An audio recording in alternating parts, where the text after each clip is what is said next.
tardes, amigos rancagüeños. Estaba muy emocionado por la cantidad de personas que han hecho algún pequeño saludo a la forma en cómo estamos trabajando para mostrar la historia de Chile. Ahora, yo quiero empezar a mostrar algunas cosas que no las había tenido antes, son importantes para ustedes, como por ejemplo la revista El Teniente, que salía antes, y esta revista, esa parte que estamos usando, la revista en la escalera principal, cerca del cine, o del teatro que llamábamos nosotros. Entonces las personas iban, niños, esos niños seguramente en este momento son abuelos ya. Como ese el movimiento que se veía permanentemente en Suel, en todo momento, hasta casi la noche. Esta revista tiene una serie de artículos dentro de ella que van mostrando lo que pasa en la tecnología del teniente, comparándose con otros países, los costos, van mostrando los movimientos de las personas, algún artículo técnico determinado, algún chiste, etcétera. Es una revista mejor que esas revistas que se compran. Era muy buena, todo el mundo le esperaba que llegara esta revista de alguna vez al mes, porque se repartía gratis a todos los trabajadores. Y también en ese tiempo había otra revista que se llamaba El Semanario El Teniente. Traía semanal. Este traía todo lo que había pasado en la semana, en los deportes, en los distintos campamentos, cumpleaños, despedidas, informaciones también, etcétera, etcétera. Pues era bien interesante, la gente lo esperaba también, se llamaba El Semanario. Entonces, esto lo muestro para que veamos cómo la información y el contacto entre todos los medios que habían era muy efectivo. Se comparaban cosas, etcétera, etcétera. Entonces, después de mostrar esto, que es como una introducción, vamos a hablar de algo que yo lo tenía presente, pero no lo traía, y algo muy importante fue la visita del padre Hurtado a Suel. Las personas muy jóvenes a lo mejor no saben toda la historia del padre Hurtado. No voy a contar la historia del padre Hurtado aquí, sino que voy a contar el viaje que hizo a Suel. Estuvo una semana en Suel.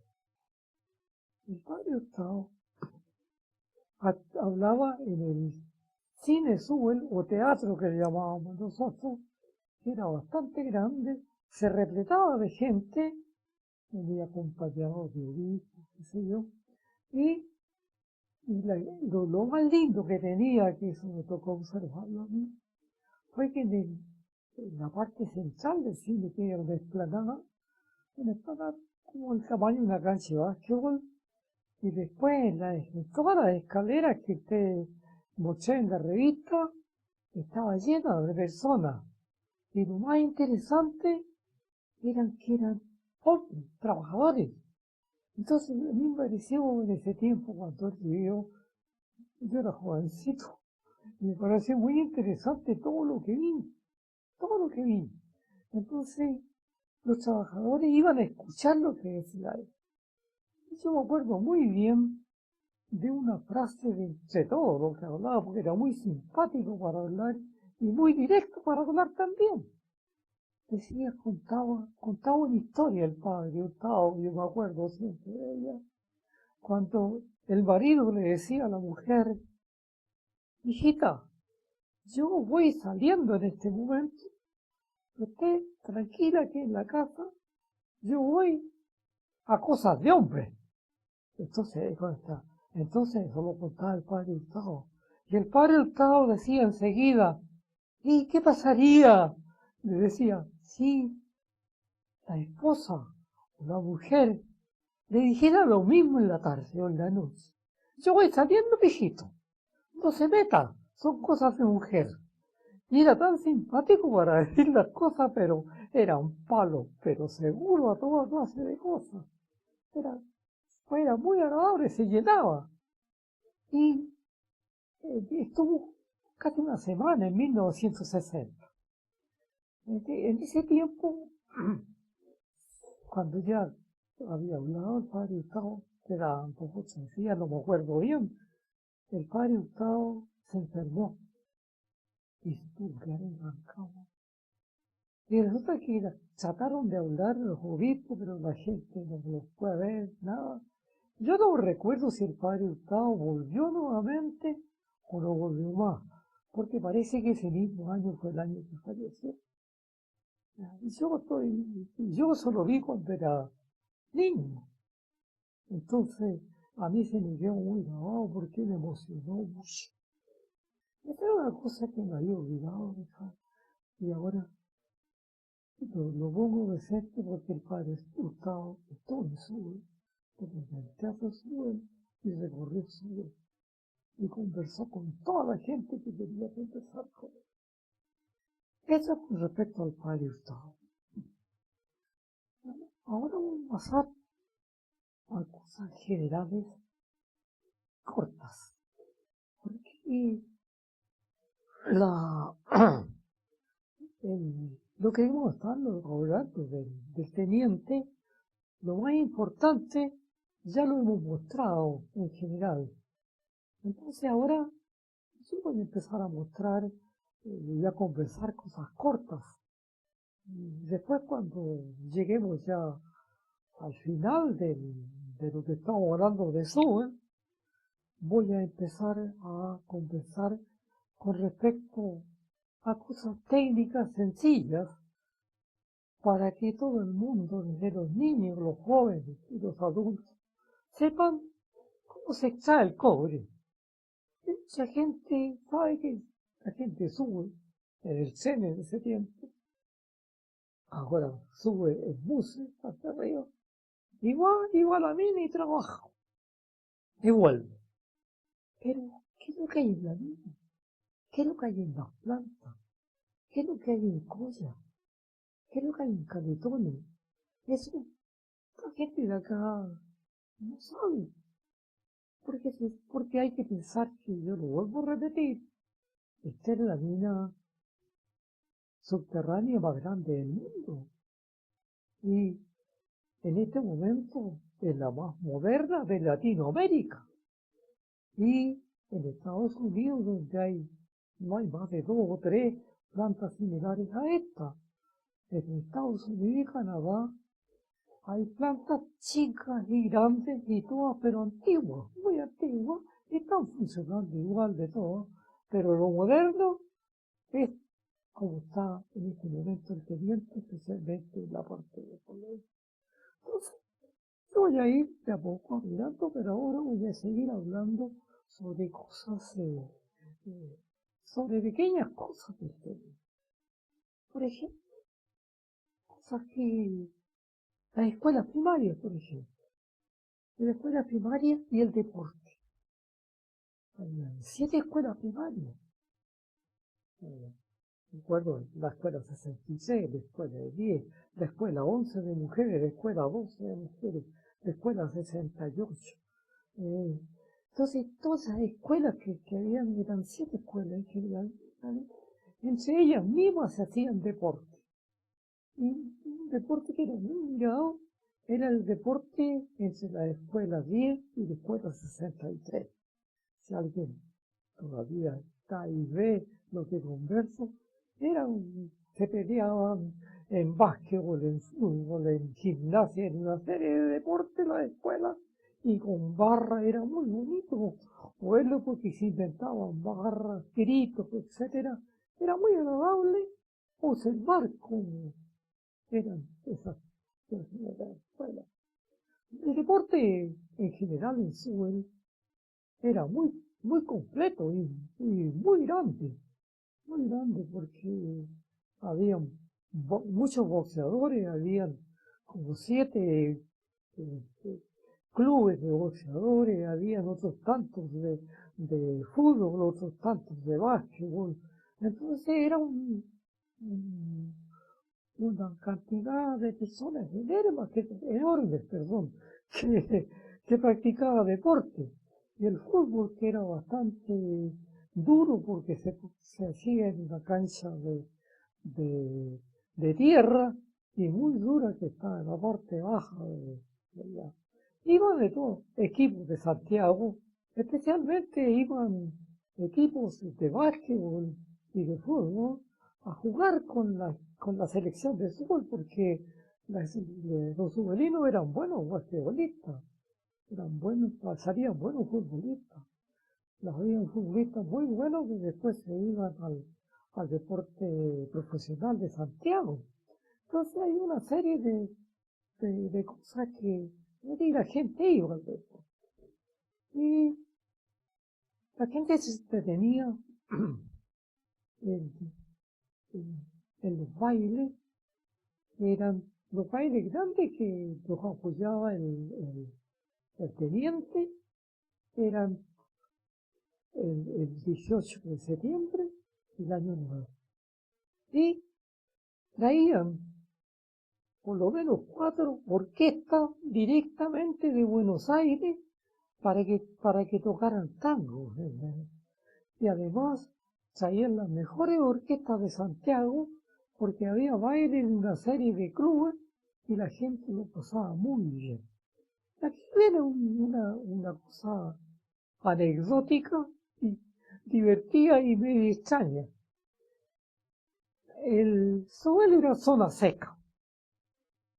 Me refiero a que no se vendía alcohol ni había alcohol, porque era muy complicado que la gente bebiera en Sobel porque las escaleras y los cotalazos podían ser fatales ahí. Entonces, pues apareció casi en los últimos años que estuvo el campamento arriba, dejaron entrar el día 18 del año nuevo que la gente llevara vino u otras cosas. Entonces subían bodegas con chuicos. Entonces uno veía de repente a algunos hombres sentados en la escalera con el chuico al lado y con un vaso. Estaban vueltos locos todos. Pero después ya pasaba eso y se terminaba y ya zona seca nuevamente. Pero había algo interesante en algunas situaciones que ocurrían en Sue. No eran graves, pero siempre se comentaba, porque de acuerdo a los sectores que había en el campamento, existían pandillas de los jóvenes, niños de 13, 12 años, 14, que de repente peleaban un barrio contra otro barrio. O sea, había una serie de cosas que se veían en algún momento determinado allá en Sur. Por eso estuve buscando otra cosa importante y que yo no había hablado era la huelga. La huelga es una cosa que está normalizada y es legal tener huelga en Chile. Por lo tanto, en Chile no había problema, sobre todo para los pliegos de peticiones que se hacían cada cierto tiempo, una vez al año, o cada 2 años, no me acuerdo, una vez al año parece que era. Pero ahí se paralizaba todo, no ocurría nada, nada, y la gente, muchos viajaban a Rancagua, otros se quedaban en Sewell. Los que se quedaban en Sewell estaban ahí, y por supuesto no ganaban Sewell, no ganaban sueldo de esos días, no les iba muy bien tampoco. Y lo que yo me recuerdo era cuando había huelga en Sube, subían carabineros a Sube, pero los carabineros se instalaban en algunos lugares, escuelas o clubes, y daban desayuno y once con sándwiches, especialmente a los niños. Así que ahí iban chiquillos a tomar desayuno. No sé, ahora, son las huelgas, son cosas, mira, que no son algunas veces nosotros. Pero sí fueron importantes porque se consiguieron muchas cosas para los trabajadores en general. Se celebraba muy completa la Semana del Niño. Y en este momento, algunos días se hace aquí en Chile algo relacionado con la Semana del Niño, pero resulta de que en ese tiempo dura una semana. Un día iba saliéndose cada día una cosa. Eh, el día el día del juego y la recreación, por ejemplo, el día miércoles, todo el mundo competencia, el día de la madre, el día de los profesores, eh, eh, todo, una vez a la semana había un día determinado en lo cual se comentaba por qué se hacía ese día y quiénes eran las personas que, que, que participaban en eso. Una cosa simpática que se hacía todos los años era el carnaval minero.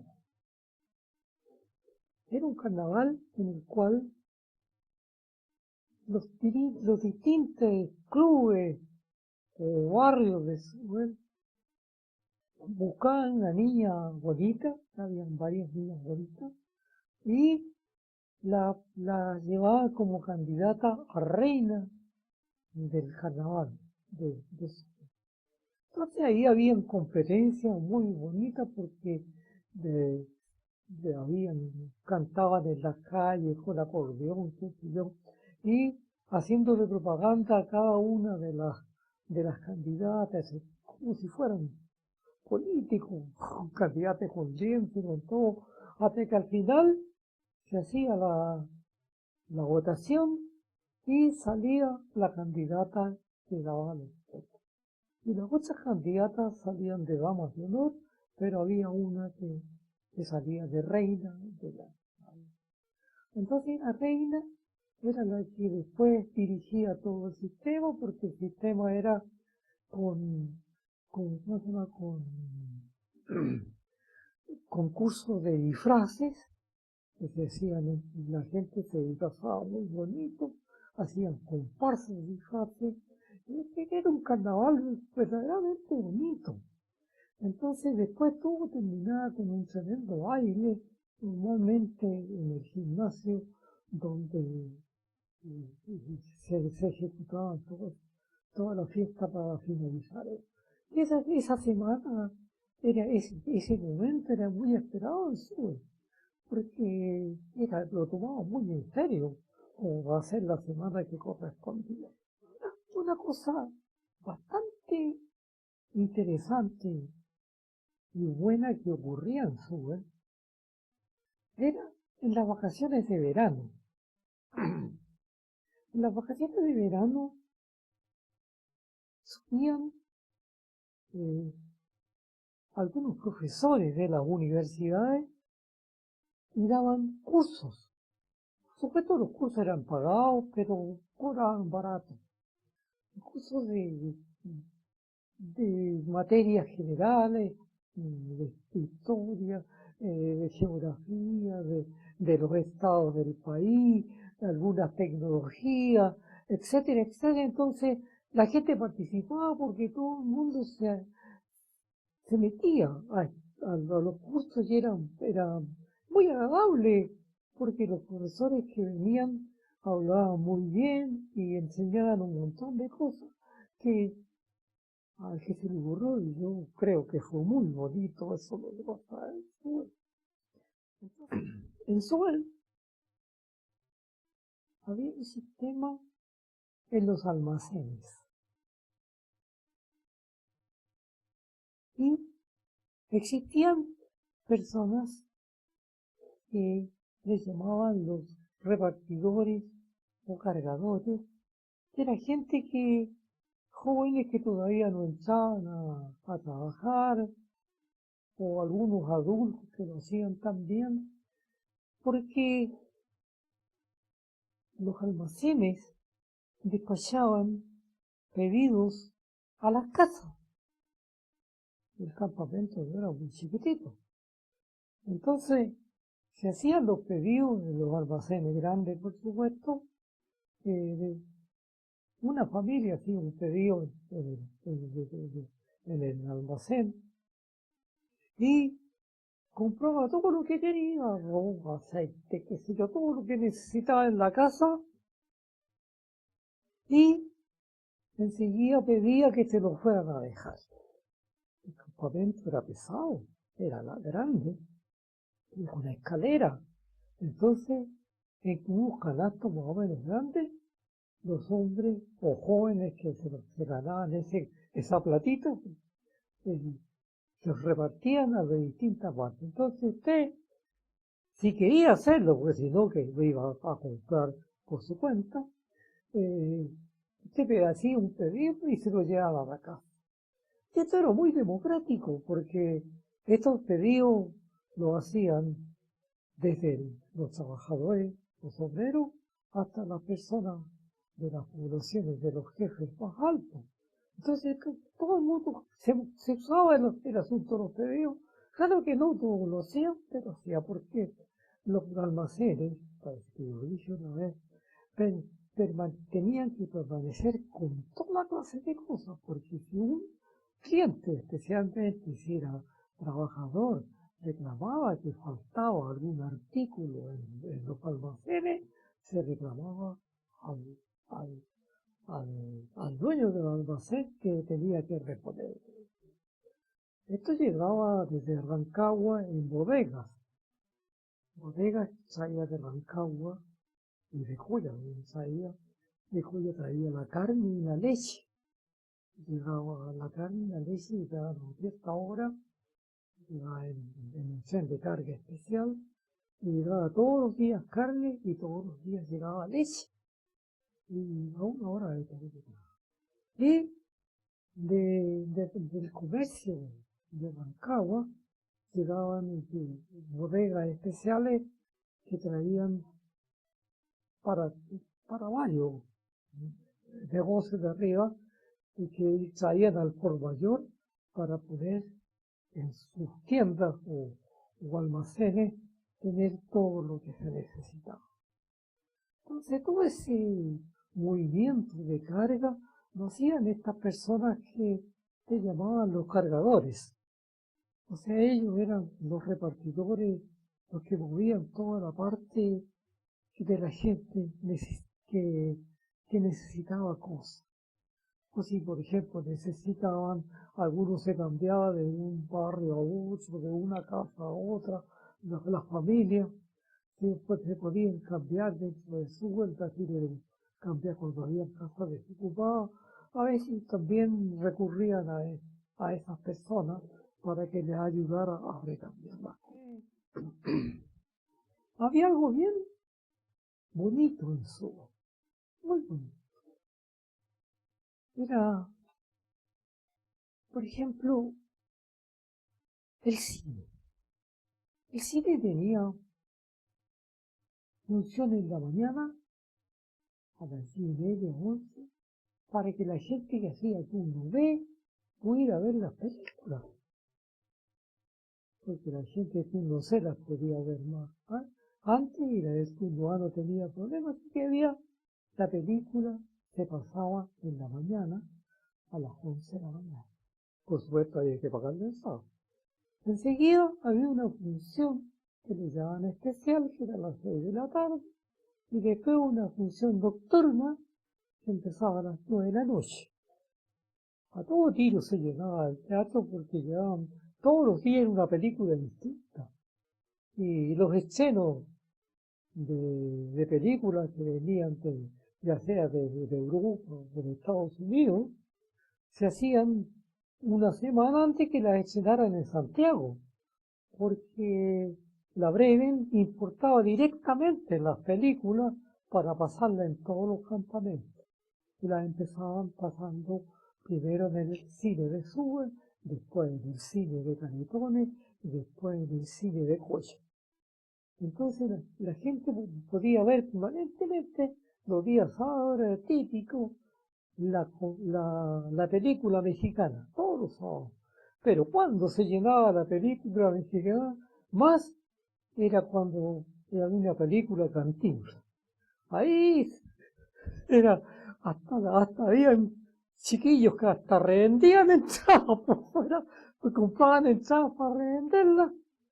Y entonces, pero era, y a la orilla fuera del cine había toda una venta de los mismos ex trabajadores que con unas bandejas especiales vendían turrones, otro vendía chocolate, otro, o sea, había una venta para que entraran, así, compraran las cosas para endulzar la vida mientras veían la película.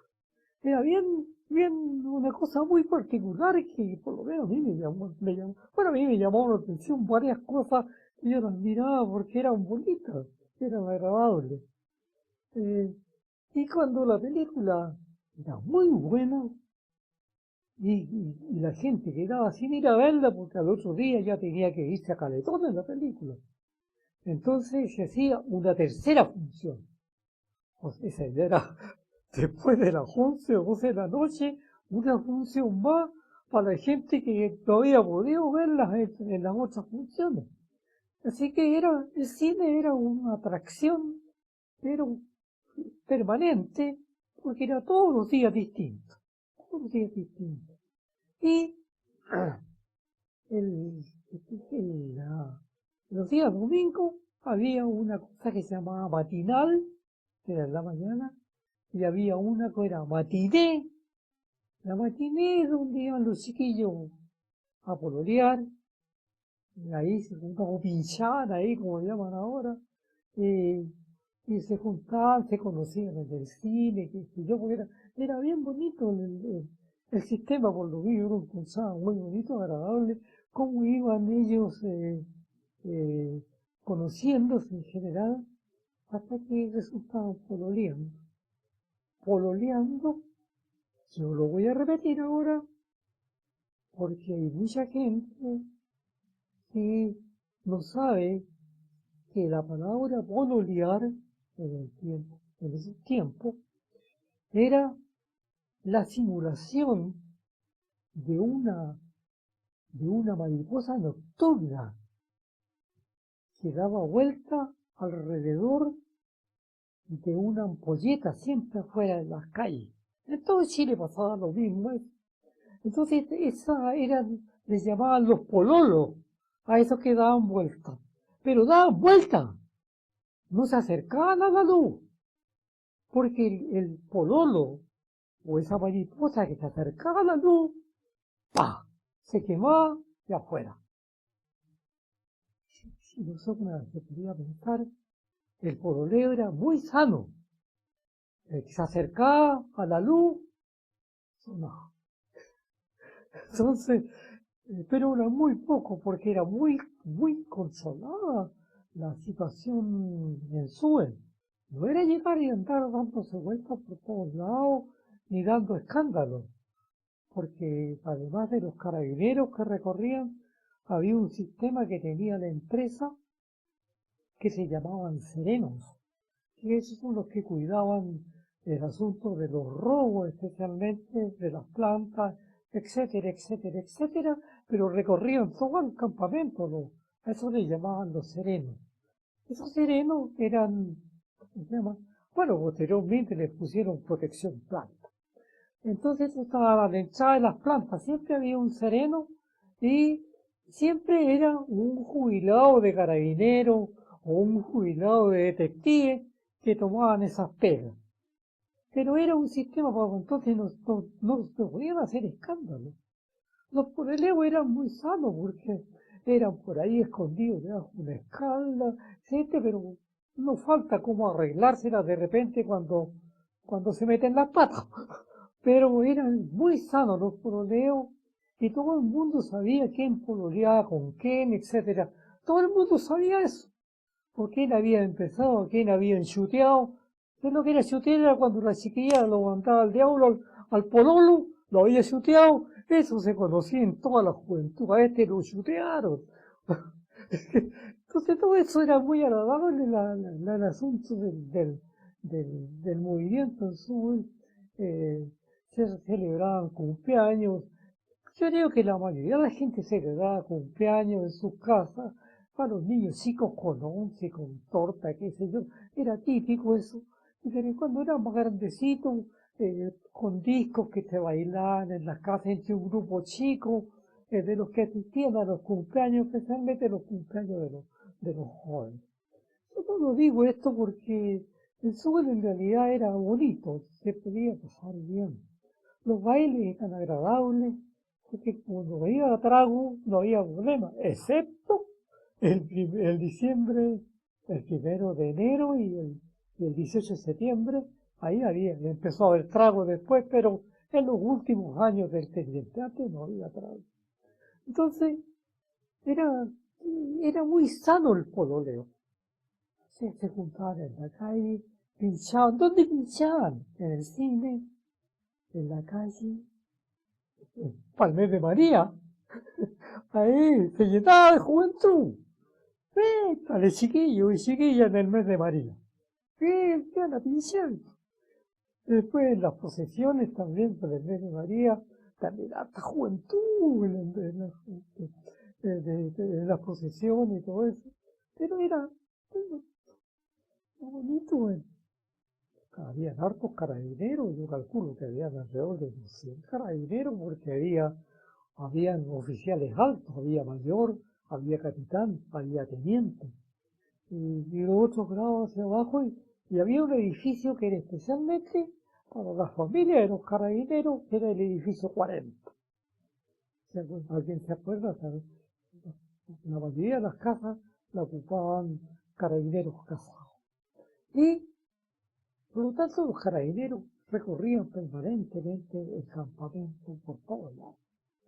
Entonces, había una situación muy bonita los sábados y los domingos.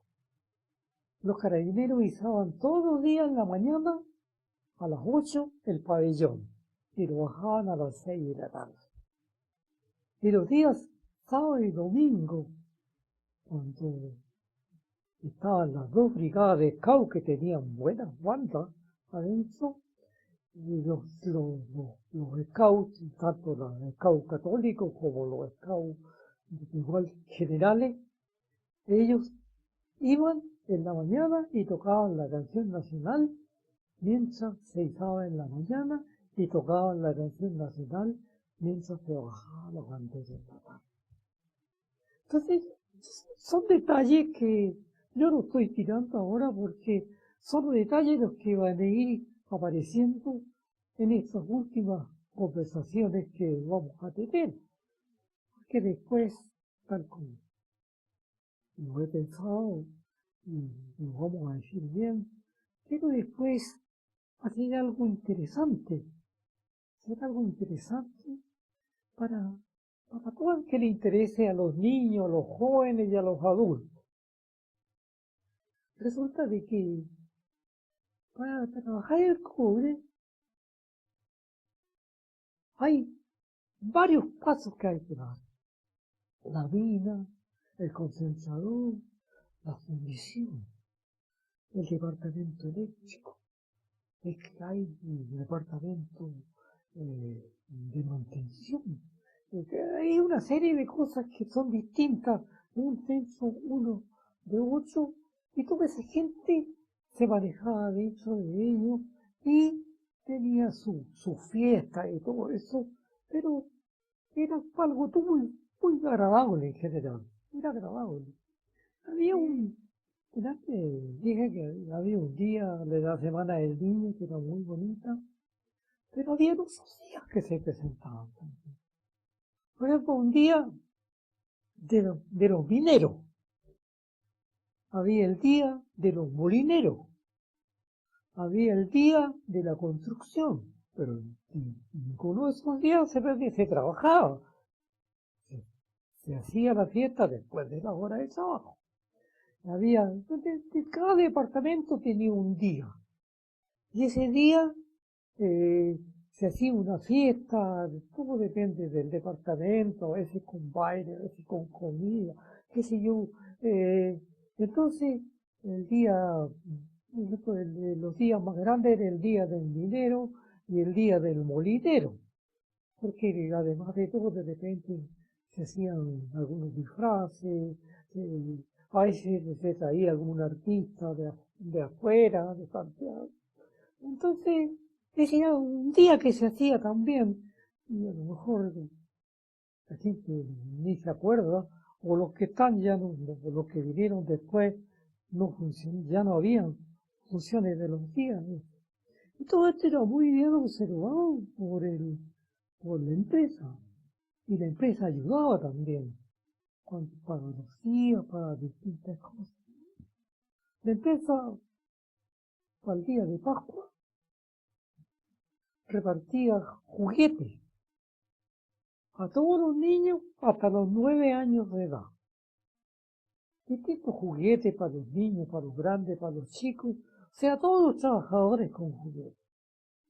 Y después, posteriormente, cuando ya se había venido la gente a Rancón, me parece, me contaron que también habían hecho en el estadio El Teniente fiestas grandes para la Pascua para repartirle juguetes a los niños. Eso yo no lo hacía. Pero era interesante eso, que el día del 18 de septiembre era una fiesta grande, porque se hacían ramadas donde había planito, ramadas para ir bailar, pues había palo encebado, habían competencias, y todas las competencias eran con premios, carreras de los sacos, eran con premios que los daba la empresa. Y había palo encebado, yo no sé, pero decían que arriba era un buen billete el que había, el que lograba llegar arriba del palo encebado. Y les costaba llegar, pero alguien llegaba. Pero no decía cuánto había pescado. Entonces era bonito y era bonito observarlo eso. Llegaban juegos repetidamente en el cancha común y se instalaban esos juegos para niños con la rueda, con los caballitos, con todos esos juegos que están en todas las ciudades. Entonces llegaban allá y ahí los niños se entretenían y estaban un buen tiempo. Entonces todo él era bien bonito. Tanto era así que había gente que, no todos por supuesto, pero habían varios, por lo menos yo lo observé, que cuando salían de vacaciones no iban a sus pueblos, porque la mayoría de los trabajadores eran de Rancagua para el sur. Porque los primeros trabajadores del Teniente los reclutaron en la zona de Chillán y Linares, los primeros trabajadores que llegaron. Y casi todos eran grandotes, parece que los escogieron. Todos eran grandes esas personas que llegaron ese tiempo allá, y allá les enseñaban, porque yo parece que hablé en un comienzo atrás, que cuando llegó Sewell llegó con maestros, con operadores gringos, con maestros gringos, con todos esos jóvenes todos que después se casaron aquí en Chile con chilenas y se desparramaron un montón de apellidos gringos que todavía hay aquí, que yo me di cuenta cuando empecé a trabajar en los libros de tiempo de trabajadores de todos los niveles, de obreros, empleados y profesionales que tenían apellido gringo. Entonces ahí yo empecé a averiguar y ahí me contaron los más antiguos qué es lo que había pasado. Como llegaron jóvenes, se casaron con chilenas, pero ellos siguieron siendo obreros.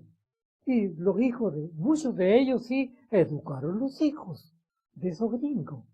Muchos no. Algunos hijos de esos gringos llegaron a ser ingenieros, otros no, muchos fueron maestros, y pum.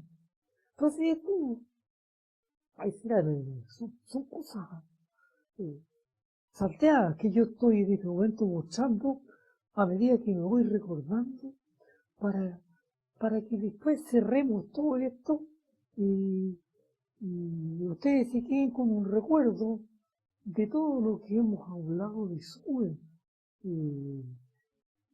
Por lo demás, esto va a quedar grabado en los canales, en el canal de Tío Beltrán, especialmente. Ahí va a quedar esto grabado. Sí, no sé, no sé cuándo. Hay otras cosas que es interesante mencionar. Por ejemplo, los bomberos no son pagados, ¿cierto? Pero en Suez sí. En Suez existía la profesión de bombero. Bomberos maestros, bomberos oficiales. Y dedicados nada más que eso, a bomberos. Y Suez tenía un sistema contra incendio, bueno, debe quedar todavía ahí, fabuloso. Tanto dentro de las plantas como cerca de los edificios, todo, habían unas casuchas chiquititas, no eran casuchas, eran piernecitas, con un quesito, y adentro habían 2 válvulas grandes. Y adentro arriba se manejaban ¿cuánto se llama esta? Las mangueras. Y los bomberos tenían los pitones, para unir dos mangueras, qué sé yo, pues todo eso lo tenían ellos en su cuartel, porque como eran de bronce, podían desaparecer. Entonces eso tenían guardado ahí. Entonces los bomberos eran profesionales y cuando no habían, muy rara vez había un incendio, muy rara vez. Entonces los bomberos manguereaban los edificios con agua a presión para limpiarlos por fuera, los edificios de 4 pisos, de 5 pisos, los manguereaban, hacían una serie de trabajos. Existían además de los bomberos, existían los camilleros. ¿Quiénes eran los camilleros? Los camilleros eran, como el hospital estaba en el centro, pero para llegar al hospital había que subir escaleras. No había ambulancias que subieran las escaleras. Entonces las ambulancias eran los camilleros. Ganaban buen billete los camilleros, eran 4 por camilla. Y habían varios camilleros. Entonces, por ejemplo, si alguien llamaba de una casa que tenía un problema con un niño o con la señora o qué sé yo, partían los camilleros y le echaban a la camilla a la persona y se la llevaban al hospital. O bien, cuando había un accidente en las plantas, ahí los camilleros también aparecían, pero ahí siempre la gente de las plantas ayudaba cuando había un accidente. Y los llevaban. Dentro de las plantas había montones de grifos le llaman, donde se guardaban las mangueras y todo eso con las aguas. Pero para que nunca faltara el agua, había una línea especial, había una casa de bomba que bombeaba agua a la planta, que había una bomba especial de que bombeaba el agua potable a las casas, porque se le hacía tratamiento al agua que venía de las quebradas. Entonces había una bomba que funcionaba con queroseno o con un combustible grande la bomba. Y con una bomba combustible y la empresa tenía. ¿Por qué era eso? Pues en el caso de emergencia que hubiera un incendio y se cortara la luz, partían con la bomba de emergencia. Entonces nunca faltaba agua en los grifos. Y los bomberos controlaban siempre los grifos, que tuvieran buenas las válvulas, que saltara el agua. O sea, una rutina de ellos en forma permanente. Yo lo encontraba muy encachado eso, me lo encontraba bonito, cómo funcionaba el asunto de los bomberos. Y lo que más me gustó a mí fue porque había varias casas de bomba en distintas partes para recoger las aguas de los distintos quebrados. Y había todo un sistema de bombeo que lo manejaba la planta de molienda, todo el sistema de bombeo. Corra tal bomba, écheme más agua, corten el agua aquí, para ir, porque iban en un estanque de agua grande que estaba a la entrada de la planta, para manejar la planta, ese tenía un nivel, entonces ese lo controlaba. Dentro de las plantas habían sistemas también de emergencia por la electricidad. Entonces ahí también de repente caía alguna torre o algo, había que rápidamente empezar a manejar la planta. Bueno, yo diría que había muy cosas que no estaban, ¿cómo se llama? Planificadas. Estaba planificado la mayoría de las cosas estaban planificadas. El aseo, las escaleras permanecían impecables, porque había personas que las barrían, las limpiaban, sacaban todo eso de ahí. Y como había una escalera, aquí vamos a contar algo medio pícaro. Las escaleras son inclinadas, son muy paradas, etcétera, etcétera, etcétera. Y habían bonitas mujeres en su pueblo.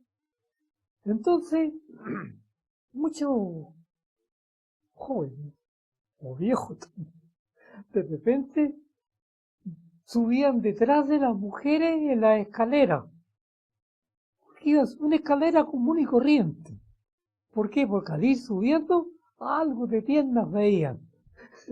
Entonces era divertido porque andaban ahí mirándole las piernas a las mujeres, qué sé yo. Entonces, por supuesto, si una mujer reclamaba, lo pescaban preso, al tiro. Pero si una mujer reclamaba algo de eso, entonces era bien estricto el sistema. Bien estricto.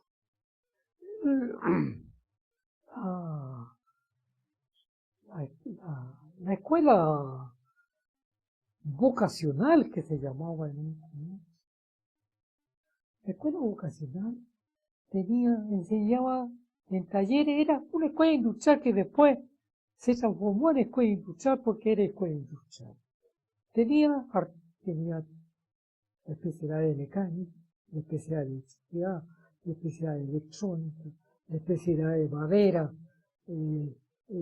o sea, todo lo que, la especialidad de forja, o sea, todo lo que los chiquillos querían aprender, que yo parece que lo dije en un momento determinado, que los sindicatos consiguieron que cada vez que su hijo cumpliera 18 años, tenía preferencia para entrar a cualquier vacante de estudiante.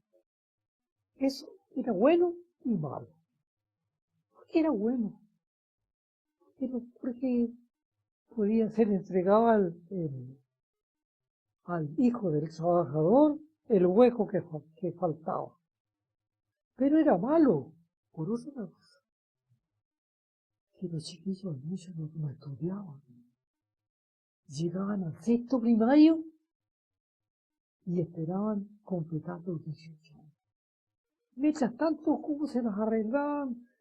Acarreando madera, yendo a los trenes a ayudar con las maletas, en eso, trabajando en los almacenes. Ahí los chiquillos hasta que cumplían 18 años. 18 años, a ver. Entonces, el estudiante que estaba, eran 7 escuelas primarias. Los estudiantes estaban mirando eso, pucha. Los padres obreros, tu par de zapatos, un solo tenis, ¿entendés tú? Lo que sea, todo esto. Y de repente empezaba a trabajar, había en el SUE un montón de sastres, porque antes los trajes se hacían por sastres, y con buenos casimires. Entonces apenas lo echaban a trabajar, partían dos desastres, que le hicieran la pinta a la moda. Y así que cuando salían ya con eso, ya andaban súper elegantes. Entonces los otros que estaban en la escuela todavía, digamos, no pobres, pero no con todo lo que tenían los otros, decía, ¿qué voy a estar estudiando cuando yo puedo trabajar? Entonces muy pocos iban a estudiar, pero iban. Bajaban a Rancagua, a la escuela industrial, al liceo, al instituto Gini. Casi todos esos tenían que bajar, tenían que tenían internado o pagaban pensiones afuera. Entonces, no todos los padres, porque la educación no era cobrada, pero tenían que alimentarse los chiquillos, vestirse y tener donde dormir. Entonces, no todos los padres podían mandar a los hijos a estudiar a Rancagua. Posteriormente, pero muy posteriormente, se consiguió una ayuda por estudiantes, los sindicatos, que estuvo muy bueno. Y la ayuda por estudiantes era hasta para los estudiantes universitarios. Entonces, parece que la cortaban si el chiquillo repetía, pero existía una ayuda. Pero en ese tiempo, eso era bueno, era malo. Por lo menos así lo vi yo. Entonces, bueno, entonces las chiquillas en la escuela vocacional aprendían todas las labores, pues. Aprendían moda, aprendían tejido, aprendían varias profesiones de mujeres. Y todas aprendían economía doméstica en la escuela vocacional. Entonces, sí, había una sala, o sea, una sección, no sé cómo llamarlo, que se enseñaba comercio, hasta el tercer año de instituto comercial.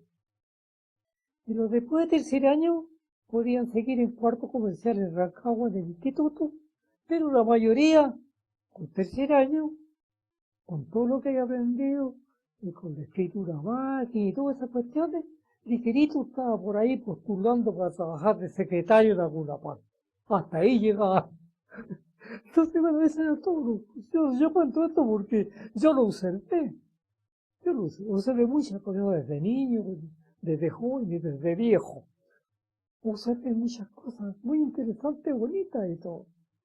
Y la escuela industrial tenía un tremendo salón arriba, porque cuando tocaba la hora del recreo, se juntaban todos arriba, chiquillos y chiquillas, bueno, ahí miraban, pinchaban, que cuando ahí se miraban unos con otros y después iban saliendo ahí. Me acuerdo que yo estuve un tiempo estudiando comercio, antes de salir a estudiar afuera, en una orilla, ahí estaban todas las mujeres en este frente. En este otro frente estaban todos los chiquillos, los jóvenes. Entonces, la cuestión era más grande que un gimnasio, el salón arriba o como de un gimnasio. Entonces, de aquí para allá miraban y de allá para acá también. Entonces, por ahí iban pinchando hasta que empezaban. Y se usaba mucho en ese tiempo mandarse saludos. Por ejemplo, el chiquillo le mandaba saludos a una chiquilla, si la chiquilla le contestaba, ya estaba listo. O una chiquilla le mandaba saludos a un chiquillo, el chiquillo le contestaba.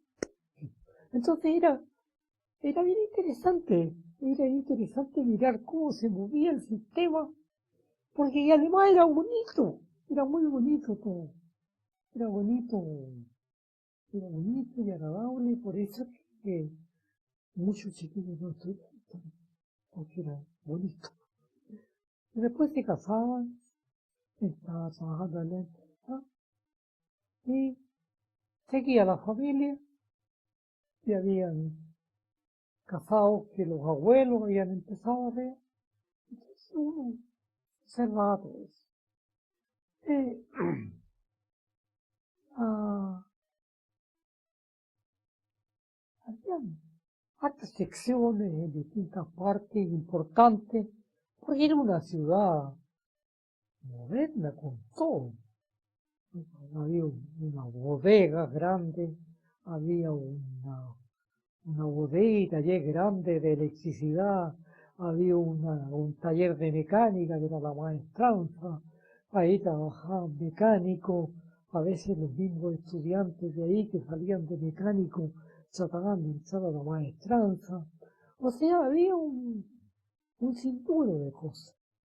Habían laboratorios, y ahora los laboratorios desaparecieron cuando empezó la computación.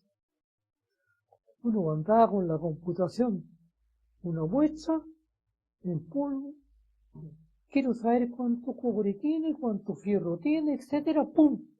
En un par de minutos tenía el resultado. Resulta de que antes, para saber, por ejemplo, en la muestra de la planta o del concentrado, cuánto cobre tenía, eran los ensayos más simples, porque hay otros más complejos, porque trabajaban ahí por lo menos unos 40 químicos. Y es un tremendo edificio. Y los exámenes más cortos eran esos que duraban 2 horas cada uno. 2 o 3 horas llegar a saber cuánto cobre tenía la muestra que estaba echando a la planta y cuánto concentrado salía de la planta. Eso, el resultado se sabía después, al día siguiente, tipo hora de almuerzo, los jefes sabían cómo habían estado. Entonces, yo cuento esto porque hay cosas que mucha gente sabía, que había un laboratorio químico, había un laboratorio eléctrico, pero era interesante después. Había una oficina de ingeniería tremenda. Había una sala de dibujo, un salón, una sala de dibujo. Habían dibujantes técnicos, ingenieros ahí. Porque cuando se ocurría algo en una planta, o se hacía alguna modificación, algún jefe modificaba algo, pedía a la gente de ingeniería general que fuera con un ingeniero y con un par de dibujantes a ver lo que uno que estaba pidiendo y le dibujaran eso. Y una vez que estaba el dibujo hecho, eso se mandaba a fabricar la maestranza, o si era más grande, ya se mandaba a los talleres de Rancagua, que tenían fundición, maestranza y todo. Entonces, era, era muy bonito, digamos, ver cómo funcionaba el conjunto. Médicos habían para todas las especialidades. De enfermera, era un montón grande. De enfermeras universitarias. Porque hasta la pastilla y la tomada de presión la tenía que tomar la enfermera universitaria. Porque así era en Estados Unidos. Nadie más. Pero sí, si llegaban chiquillas con estudios y empezaban a ayudar y a aprender dentro, las enfermeras le hacían curso como de ayudantes de enfermera. Entonces esas también pasaban a ser parte de que podía tomar la presión, podía tomar esto, y para conocerla era la enfermera universitaria. Se vestían igual que las enfermeras, todas, con blanco, con esa cosa, pero las enfermeras universitarias tenían una cinta roja. Y las enfermeras que no eran universitarias no tenían nada. Entonces era, o sea, yo me fijaba en todas esas cosas, médicos, para lo que viera.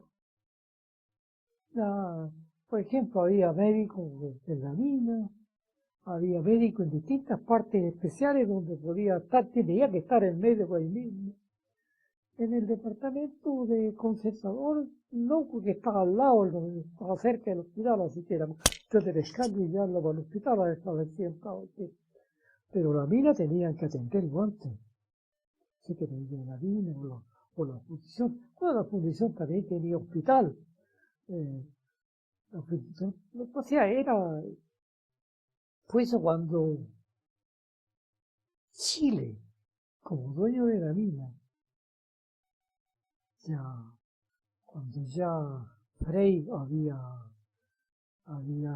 hecho el trato por la línea grande nueva y había construido una carretera para arriba, la gente empezó a perder un montón de cosas. ¿Por qué a perder? Porque como la gente le dieron casa acá abajo, ellos tenían que pagar la luz. Allá arriba no se pagaba la luz, no se pagaba el agua. Habían sistemas muy buenos para botar la basura. Les llamaban los chutes, unas canales tremendas que corrían. No se veían, estaban tapados. Entonces la gente vaciaba en esos chutes todo tamaño de cosas. Habían unos fierros para que no tirara cuestiones grandes. Y todo eso iba a llegar al fondo. Y en Suben se instaló la primera planta de tratamiento de agua servida en Chile, y a lo mejor en Sudamérica, porque Chile el primero que instaló plantas tratadoras de agua en Sudamérica fue que en Chile, por si los chilenos no saben que somos capos. Y entonces, en su partió la planta esa, entonces ahí ya se sacaba la luz, todo lo que iba sobre, y bueno, no lo botaban eso lo quemaban, qué sé yo, pero el agua como la clarificaban, partía hasta un lugar donde la trataban un poco y vuelta para la planta a trabajar el mineral. Así que era bien, todo eso era bien bonito mirarlo. Bueno, para mí, pues, bueno. Entonces había un correo que funcionaba muy bien. Y además el correo de despachar las cartas tanto de la familia como él. Si alguien decía, mandaba una carta al correo, ponía una lista afuera que tenía una carta, etcétera, etcétera, y funcionaba muy bien. Había un telégrafo al ladito del correo para mandar telegramas para donde uno quisiera. O sea, estaba muy conectado. Y en la parte de la mina también había un palitoque para jugar, porque hay campeonatos. Tiene un nombre ese ahora que hay campeonatos en Chile y en el mundo. Entonces ya salían expertos, porque incluso algunos salieron de seleccionados nacionales para competir afuera con las bolas para los países. Era bien bonito tirar, pero era complicado, porque había que saber tirar. Entonces había que dedicarse. Los que se dedicaban estaban ahí, pasaban horas tirando. En el centro de Suben está la oficina administrativa, que todavía tiene varios pisos. Ahí estaba, por ejemplo, el jefe del campamento, que normalmente era, porque encontraba que era lo más ordenado, normalmente era un jubilado de la Marina. Siempre era un jubilado de la Marina, parece, seguramente por el trato, yo por la información que tenía, era, y había jefes para distintas partes era como para imaginarse como la alcaldía, como que ahí tuviera el alcalde, digamos, porque ahí estaba tú. Por ejemplo, si tú querías pedir, por ejemplo, que llevar una visita a Suben, y hay que ir ahí a decir que pedí una Suben, entonces ahí te autorizaban para que estuvieras en el tren a Suben, poder autocarril, lo que tenían pasa que no autocarril, pero ahí había que hacer el trámite. Entonces no es llegar y moverse, porque siempre tenían inspectores que recorrían el campamento para ver que estuviera todo limpio, todo cerrado, que las escaleras estuvieran buenas, que las luces estuvieran buenas. Eh, eh, entonces, todo funcionaba ahí. Ahí también estaba el jefe de educación, de sur, era el centro. Yo la llamo la alcaldía.